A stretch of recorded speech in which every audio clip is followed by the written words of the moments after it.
If you sign a check and you have money in your account, the bank is not obliged to call you to confirm whether the check was written by you before they make payment. Now, watch this video to the end to understand.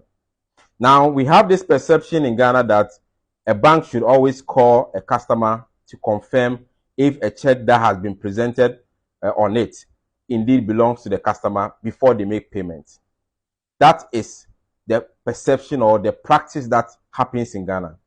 But in law, that is not the case unless the customer signs that every check that I present or comes through my account, you need to call me to confirm whether the check is from me.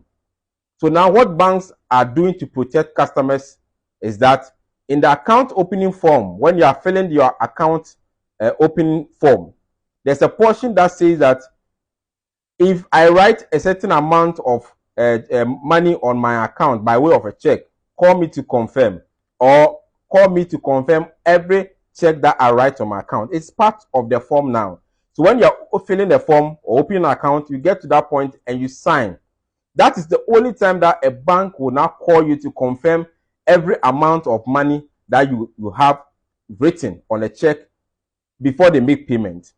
If you fail to sign that portion of the account opening form, or you give the bank an instruction that every money that comes through my account by way of a check, make sure you pay or honor it, the bank is not obliged to call you to honor it. So when the bank wants to pay a check by way of education, the things that they will watch on the face of the check, the first one is the amount. The amount written in figures and in words, are they the same? 2, is the signature the same on the account by way of what you call mandate? Whilst you open the account, the signature that you sign, is it the same? 3, the date on the check, is it post-dated or it is stale? Post-dated means that if the check is written ahead, if you present it today, the bank cannot pay. It means that they have to wait for the date before they pay. The stale check means that a check that has been written for over 6 months becomes a stale check and the bank will not pay that check. So these are the only 2 times, in addition to the amount, the signature, that the bank will say that, okay, we will not pay.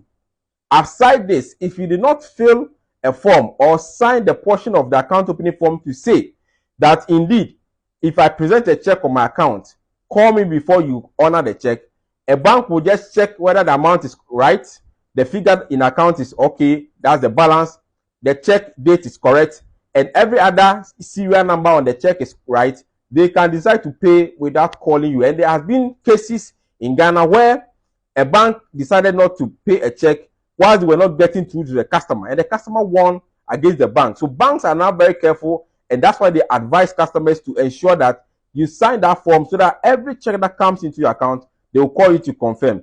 So if you don't want your check to be returned because we are busy, we are not able to pick the form, and you want the bank to pay every check that comes into your account, then 1, make sure you keep your checkbook very well. Keep it at a place that only you have access to it. 2, when you are signing your check, make sure nobody is looking over your shoulders. People are able to look at other signature and copy it. So make sure nobody is looking over your shoulder. And 3, make sure you are always in touch with the bank when it comes to your check. So when you send a check to the bank, make sure you call them to do a follow-up. These are the things that you need to do, especially if you run a check account. And these are the lessons that I want to share with you today. You can check on my YouTube channel, Patrick TV GH. My link is in the bio to know more about how you can protect yourself against fraud when it comes to your account.